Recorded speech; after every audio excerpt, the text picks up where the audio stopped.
জীবন এমিতি নাটকটে বন্ধু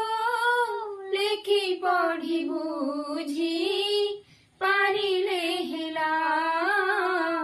লেখি পঢ়ি বুঝি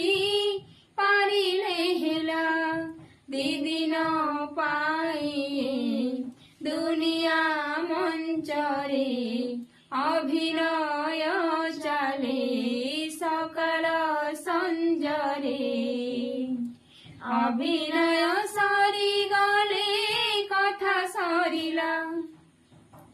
জীবন এমি